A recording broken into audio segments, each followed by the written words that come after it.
ایک اور بات یہاں پتہ چلی کہ یہ بھی تھوڑا حیا کے خلاف مسئلہ ہے، لیکن آج کی نئی نوجوان نسل جو ہے اس میں بہت زیادہ مبتلا ہو رہی ہے، جس کو اورل سیکس کہا جاتا ہے. اور میں نے جیسے عرض کیا کہ شرعی مسائل میں چاہیے اور اس کو بیان کرنا یہ ہماری ذمہ داری ہے.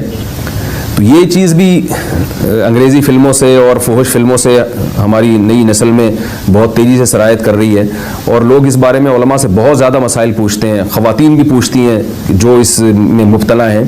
تو اس کا بھی مسئلہ اورل سیکس کے ذریعے اپنی خواہش کو پورا کرنا اس طور پر کہ ڈسچارج ہو جائے انسان عورت کے منہ میں، بیوی کے منہ میں، یہ بالکل حرام ہے، بالکل ناجائز ہے، کیونکہ منی ایک غلیظ اور ناپاک اور گندگی ہے اور ناپاک اور نجس چیز ہے.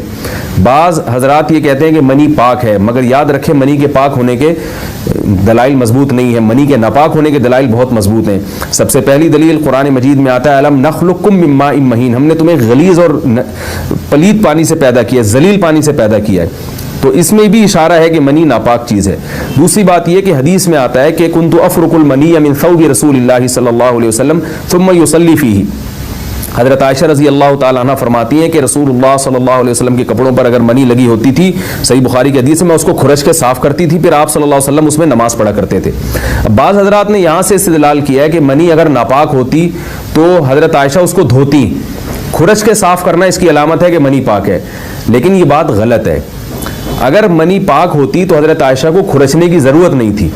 بات یہ ہے کہ وہ نجاست جس کا ایک باقاعدی جسم ہوتا ہے اور وہ کھرچ کے جسم سے یا کپڑوں سے الگ ہو سکتی ہے، تو اس نجاست کو پاک کرنے کا طریقہ یہ ہے کہ اس کو کھرچ دیا جائے. ناپاک تھی تبھی تو حضرت عائشہ رضی اللہ تعالی عنہ اس کو باقاعدہ کھرچ رہی ہیں اور دور کر رہی ہیں. اور گیلی منی کو یہ ثابت ہے کہ حضرت عائشہ رضی اللہ تعالی عنہ آپ صلی اللہ علیہ وسلم کے کپڑوں سے دھویا کرتی تھیں اور آپ صلی اللہ علیہ وسلم اس میں نماز پڑھا کرتے تھے.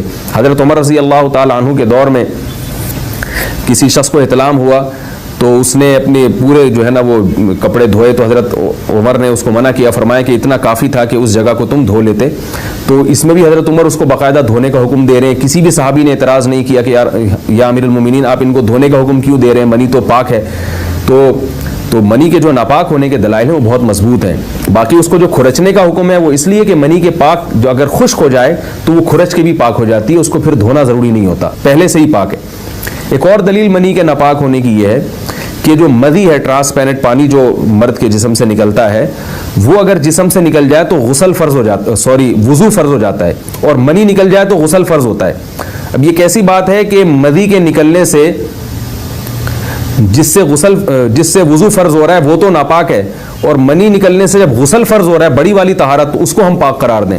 تو اس لیے امام ابو حنیفہ رحمہ اللہ تعالیٰ کا مذہب منی کے بارے میں کہ یہ نجاست غلیظہ ہے، اور امام مالک کا بھی یہی مذہب ہے. یہ مذہب بہت دلائل کے لحاظ سے قوی ہے. تو اس لیے عورت کے منہ میں ڈسچارج ہونا یہ بالکل حرام ہے، ناجائز ہے، گندگی ہے، اسلام میں اس کی قطعاً اجازت نہیں ہے. اور اگر ان ائمہ کا مذہب لیا جائے جو منی کو پاک سمجھتے ہیں، اس لیے میں یہ عرض کر رہا ہوں کہ بعض حضرات نے اس پہ فتویٰ دیا ہے کہ یہ چونکہ پاک ہے لہذا اگر یعنی کوئی شخص منہ میں بھی ڈسچارج ہو جائے تو یہ بھی جائز ہے. یہ 100% غلط فتویٰ ہے. اس لیے کہ جو حضرات اس کو پاک کہتے ہیں وہ بھی اس کو خبائث میں داخل کرتے ہیں، حرام چیزوں میں داخل کرتے ہیں. اس کا کھانا یا اس کا منہ میں ڈالنا وہ بھی جائز نہیں کہتے. تو اس لحاظ سے بھی یہ ناجائز ہے اور بہت ساری بیماریوں کا ذریعہ بھی ہے. دوسرا مسئلہ یہ ہے کہ اگر کوئی ڈسچارج نہیں ہوتا اورل سیکس کے ذریعے تو اس کا شرعی حکم کیا ہے؟ تو اس کا حکم یہ ہے کہ یہ انتہائی سخت درجے کا مکروہ ہے، ناپسندیدہ عمل ہے. اور اس کے سخت درجے کے مکروہ اور حرام نہیں ہے لیکن بہت زیادہ ناپسندیدہ اور شریعت کے مزاج کے بالکل خلاف ہے. اور اسلامی کلچر میں اس کا کوئی تصور نہیں تھا. یہی وجہ ہے کہ فقہاء کرام کہ ہاں اس چیز کا تذکرہ بہت ہی محدود پیمانے پر ملتا ہے. یہ اس کی علامت ہے کہ مسلمان معاشرہ اس چیز سے بالکل بھی واقف نہیں تھا کہ یہ کیا ہوتا ہے. تو یہ چیز غیروں سے آئی ہے، غیر مسلموں سے ہمارے معاشرے میں جو ان کی موویز دیکھ کے، فحش فلمیں دیکھ کے نوجوانوں میں اس چیز نے سرایت کیا. ورنہ یہ انسان طبی طور پر اس عمل سے بہت زیادہ نفرت کرتا ہے. کوئی بھی شریف الطبع آدمی ذہنی طور پر اس کے لیے تیار نہیں ہوگا. تو میں پھر بھی یہ کہہ رہا ہوں کہ بہرحال علماء اس کو ناجائز اور حرام نہیں سمجھتے، اس لیے کہ میاں بیوی ایک دوسرے سے جس طرح سے چاہیں استمتاع کر سکتے ہیں، لیکن سخت ناپسندیدہ بہرحال ہے اور مکروہ چیز ہے اور اس قابل نہیں ہے کہ اس کی حوصلہ افزائی کی جائے. یہ اس کے بارے میں ہے کہ جب یعنی جو ہے وہ ادخال کیا جائے اس فم کے اندر، اس جو ہے مرد اس میں باقاعدہ جو ہے وہ تلذذ حاصل کرے.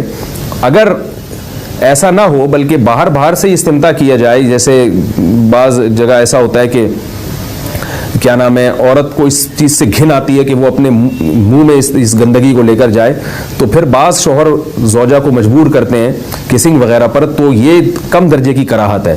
یعنی یہ بھی ناپسندیدہ تو ہے مگر یہ اس درجے کا مکروہ، اس درجے کا ناپسندیدہ نہیں ہے.